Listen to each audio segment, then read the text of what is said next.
주전전나 고통 속에서 우리는 더 강해진다. 안녕하세요, 주식강사 유튜버 민타자만 같습니다.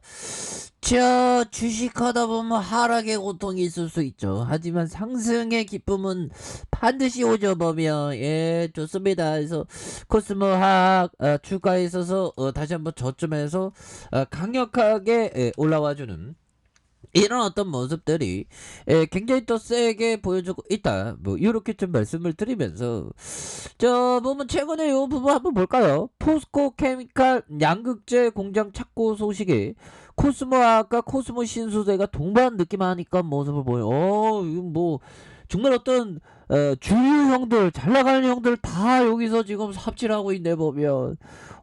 노동 한 6시간 해라 6시간. 아무튼 포스코 케미칼 양극 이렇게 이런 부분 좋지요. 그래서 포스코 그룹이 2차 전지 소재 계열사 포스코 케미칼이 양극재 포항 공장 착곡식을 열고 차세대 전기차 배터리 핵심 소재인 하이니켈 양극재 생산 라인에 이렇게 들어간 이런 어떤 점은 엄청난 부분이 되겠죠. 그래서 포스코 케미칼이 양극재 포항 공장은 약 2,900억 원을 투자해서 연산 3,000톤 규모로 경북 포항시 영일만 4일반 사업단지 이렇게 들이댄다는 거죠. 보면 이런 부분 굉장히 좋아요. 보면 그렇게 해서 보면 이런 부분 좋지요. 보면 그렇게 해서 이렇게 해서 12만 제곱미터 면적에 조성되는, 그래서 양극재 6만 톤은 고성능 전기차 60만 대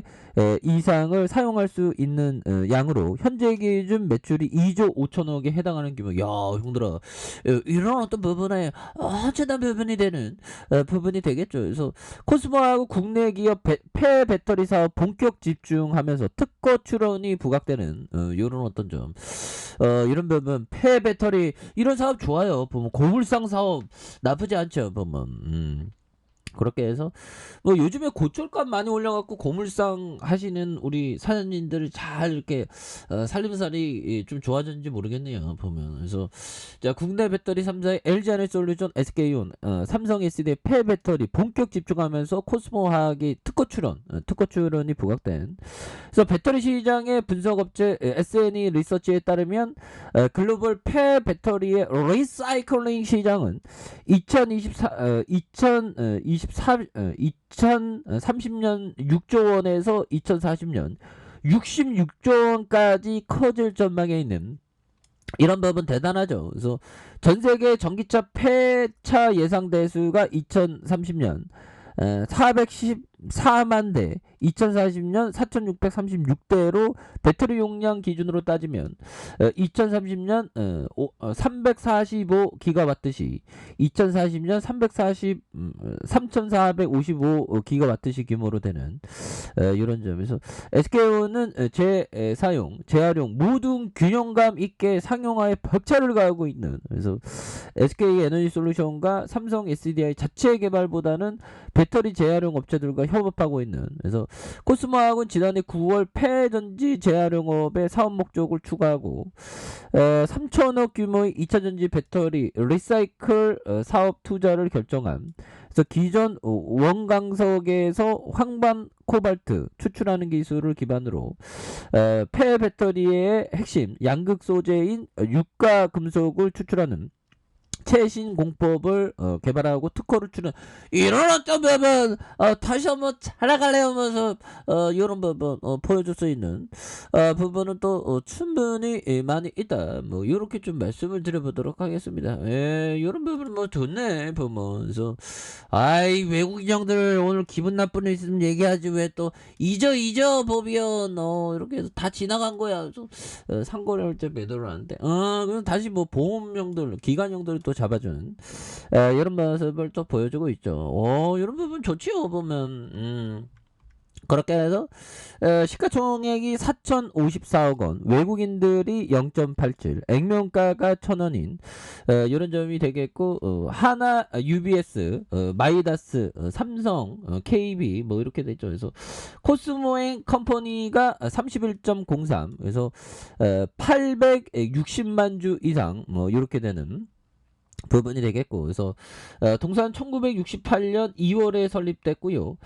이산화 티타늄 폐수 처리 제조 판매하고 있는, 그래서 종속기업으로 기능성 필름, 2차 전지 양극할 물질, 그래서 생산 판매하는 코스모 신소재와 유기와 무기화 제품 제조, 이렇게 되는, 그래서 코스모 촉매와 코스의 에코캡이 있는 국내 유일의 이산화 티타늄 제조업체인 이런 부분. 그리고 국내 경쟁 생산업체가 없다. 야, 형들아, 국내 경쟁 생산업체가 없다는 건, 경쟁이 없는 곳에서 있다는 건 이거 굉장한 어떤 부분. 그게 되겠죠. 현대커피죠. 우리가 강남에서 커피를 경쟁 없이 우리만 커피 판다면 형들아 떼도 모르겠죠. 경쟁 없는 곳이 오히려 더 좋아 보면. 그렇게 해서 근데 이게 보면 형들아, 기업이 이게 굉장히 중요하죠. 우리의 일상에서 보면 러시아에서 글로벌 기업들이 철수하는 거 보니까 러시아 시민들이 뭔가 잘못됐다고 느끼기 시작하겠죠. 보면 그래서 옛날 진짜 구소련으로 돌아갔습니다. 이 러시아 보면 이게 푸틴 놈, 이 나쁜 놈이 자꾸만 우리를 열받게 해갖고 진짜 푸틴 놈 전쟁을 일으켜갖고, 그래서 자 보면요. 우크라이나 침공의 부차 학살 사건에 대한 대가로 미국을 비롯한 서방국이 푸틴의 자녀까지 제재 대상에 올렸지만 아무리 고강도 제재에 나와도 푸틴은 꿈쩍하지 않을 것이라는 그런 어떤 부분, 똥거줌이 굉장히 센 것 같네요 보면. 그래서 러시아의 국민과 경제, 나아가 자신의 가족까지 제재 충격이 가해지면 푸틴이 전쟁에 멈출 거라고 생각하면 오판이다. 그런 점. 그래서 러시아군이 부차 등 우크라이나에, 근데 이게 세계화에서 이게 좀 세계화가 이게 좀 끝났다는 얘기도 또 많이 하더라고요 보면. 근데 저는 뭐 그렇게 생각하지 않고요. 잠시 쉬어가는 그런 어떤 부분이 된다. 그래서 뭐 깨졌다는 건 좀 그런 것 같은데요. 그래서 세계화 기조가 깨졌다. 우크라이나 사태 촉발한 경제 블록화, 끼리끼리의 어떤 부분이 된다는 거죠. 그래서 자 보면 러시아의 이 전쟁이 세계화의 종말을 고하고 있다. 그래서 경제 디커블링의 어떤 악몽이 어느 때보다 가까워진 이런 어떤 점에서, 러시아의 우크라이나 침공 세계 경제 질서까지 재편하고 있는, 그래서 서방 진영이 경제 제재 수위를 점점 높이면서 30년간 쌓아온 세계화 기조가 무너졌고, 미국과 유럽 대 중국과 러시아라는 큰 축의 중심, 그렇죠.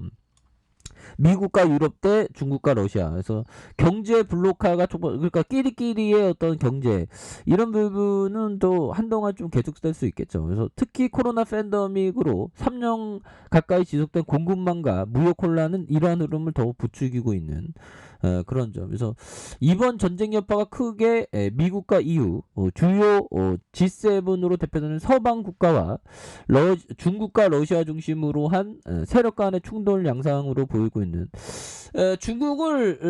중국도 스위프트에 딱 배제되면 또 난리 나겠죠. 근데 코펜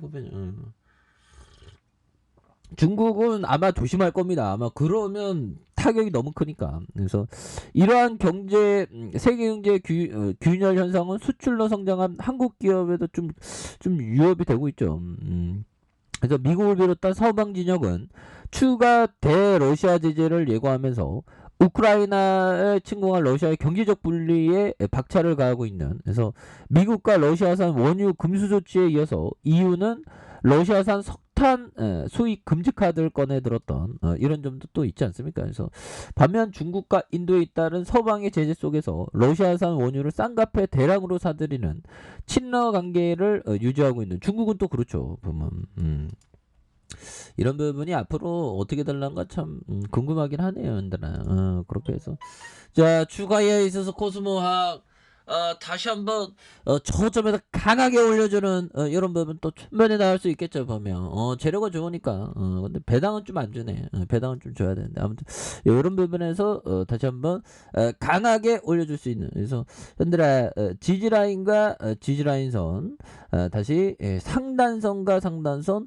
돌파와 나이따의 모습으로 다시 한번 좀 도와줄 수 있는 그런 부분이 또 보일 수 있겠다. 그래서 60분봉에서 거래량 터져주면서 눌려주다가 다시 한번 강하게 올려줄 수 있는 그런 모습 충분히 보일 수 있다. 이렇게 말씀드릴게요. 자, 아래 카페에서 좀 확인하시고요. 저 구독하기 알람 설정까지 하셨던 모든 분들 감사합니다. 사랑합니다. 축복합니다. 네, 고맙습니다.